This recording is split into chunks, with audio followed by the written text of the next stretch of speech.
जयपुर से इस वक्त की बड़ी खबर। कल एलपीजी के दाम बढ़े, आज फिर पेट्रोल के दाम बढ़ गए। पहली बार ऐसा हुआ जब पेट्रोल के साथ डीजल के दाम नहीं बढ़े। पेट्रोल प्रति लीटर 37 पैसे और महंगा। पेट्रोल 105.99 रुपए प्रति लीटर पर पहुंच गया है। डीजल 98.37 रुपए प्रति लीटर पर ही रहा। प्रीमियम पेट्रोल भी 36 पैसे प्रति लीटर महंगा हुआ है। प्रीमियम पेट्रोल अब 109.04 रुपए प्रति लीटर पर है। लगातार ईंधन के दाम बढ़ रहे हैं। कल एलपीजी के दाम बढ़े और आज फिर पेट्रोल के दामों में बढ़ोतरी देखी गई है। हालांकि डीजल के दामों में कोई बढ़ोतरी नहीं हुई है। आज पेट्रोल और प्रीमियम पेट्रोल के दाम बढ़ गए हैं। लगातार अतिरिक्त भार बढ़ता हुआ दिखाई दे रहा है उपभोक्ताओं पर, जहां एक और कामकाज पूरी तरह से बाधित हुआ दिखाई दे रहा है। और ऐसे में एलपीजी के दाम बढ़ना और लगातार पेट्रोल और डीजल के दाम बढ़ना कहीं ना कहीं चिंता का विषय है और इस पर जल्द कोई ना कोई निष्कर्ष निकालना बेहद जरूरी है।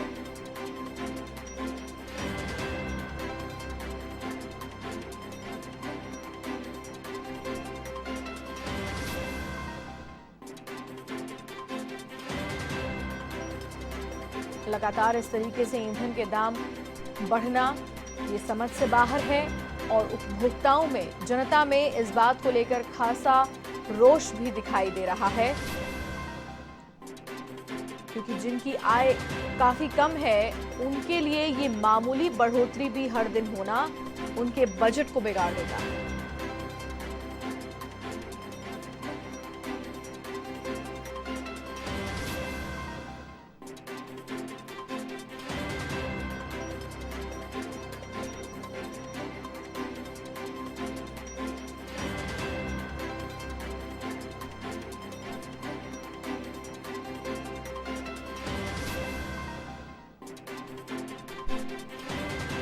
और इसी खबर पर अधिक जानकारी के लिए एवन संवाददाता बीके शर्मा फोन लाइन पर हमारे साथ मौजूद हैं। बीके, विस्तार से हमें इस खबर की जानकारी दें। और आज ये पहली बार ऐसा हुआ है शायद कि पेट्रोल के साथ में डीजल के दाम नहीं बढ़े हैं। इसके पीछे की क्या थ्योरी है, ये बताएं हमें। क्यों लगातार ये दाम बढ़ते जा रहे हैं और क्यों इस पर कोई निष्कर्ष नहीं निकाल पा रही है अभी तक सरकारें?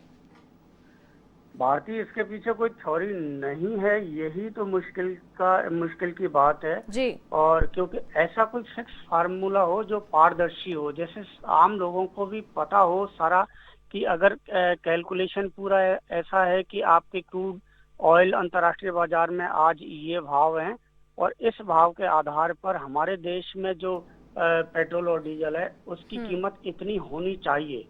ऐसा फिक्स फार्मूला है ही नहीं, यहाँ केवल मनमानी है कंपनियों की और उन्होंने अपने हिसाब से कोई भी डिसीजन ले सकते हैं। हो सकता है वो कैलकुलेट ही नहीं कर पाए हो और इसमें ये इसके पीछे आप राहत जरूर देख रहे हैं, लेकिन राहत के पीछे हो सकता है किसी अधिकारी, पेट्रोलियम अधिकारी की किसी की लापरवाही हो कि वो केवल उसको समय नहीं मिला या उसने पेट्रोल के भावों को कैलकुलेट किया और डीजल के वो नहीं कर पाए या किसी तरह से वो जो फाइनल डिसीजन है वो अथॉरिटी तक नहीं पहुंच पाया। ये एक वजह हो सकती है, लेकिन कई बार इतना जरूर होता है, अगर 5 पैसे, 4 पैसे, 3 पैसे इस तरह के पेट्रोल के बढ़े हैं तो डीजल के भाव नहीं बढ़ते, उससे इतना कभी पीछे होता है। या डीजल 4 पैसे, 3 पैसे, 5 पैसे तक बढ़ता है तो पेट्रोल में बदलाव नहीं आता।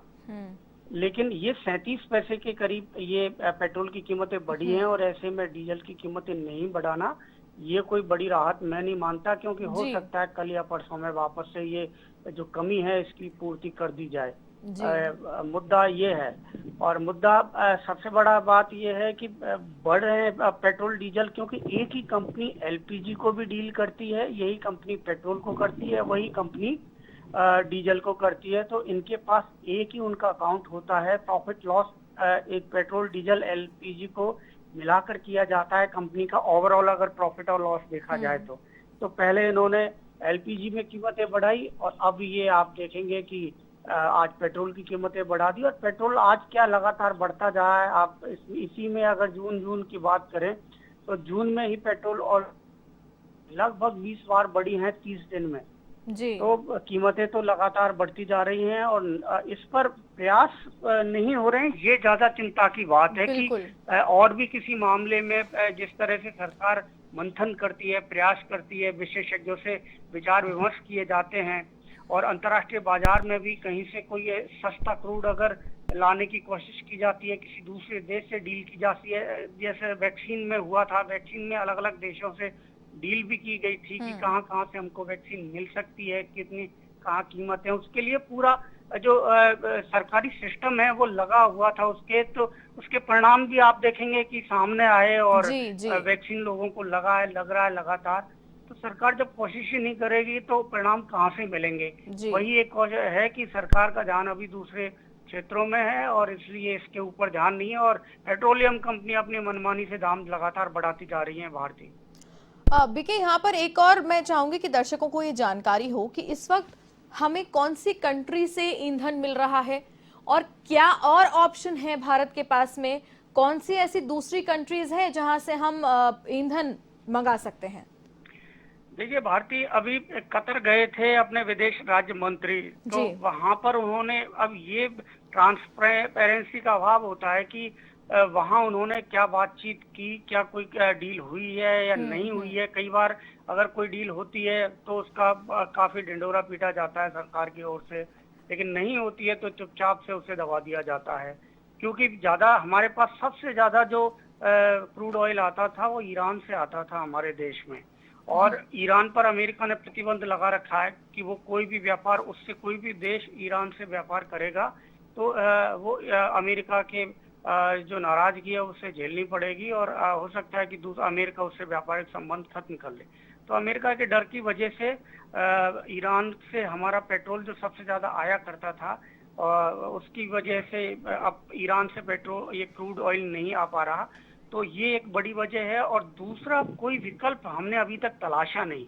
और ऐसी परिस्थितियां हमेशा से होती है अरब देशों में, कोई ना कोई देश युद्ध की स्थिति रहती है, वहाँ आतंकवादी घटनाओं के कारण वहाँ कई बार कई देशों में प्रतिबंध लगा दिए जाते हैं। तो एक इतने बड़े देश की ये सरकार की ओर से ये कमजोरी होती है कि आप जब प्यासे होते हैं तभी तो कुआं खोदने नहीं बैठते हैं। हमेशा सरकार की दूरदर्शिता यही होती है कि आप पहले से विकल्प तलाशें और ये स्थिति एक किसी देश के ऊपर निर्भर भी ना रहे।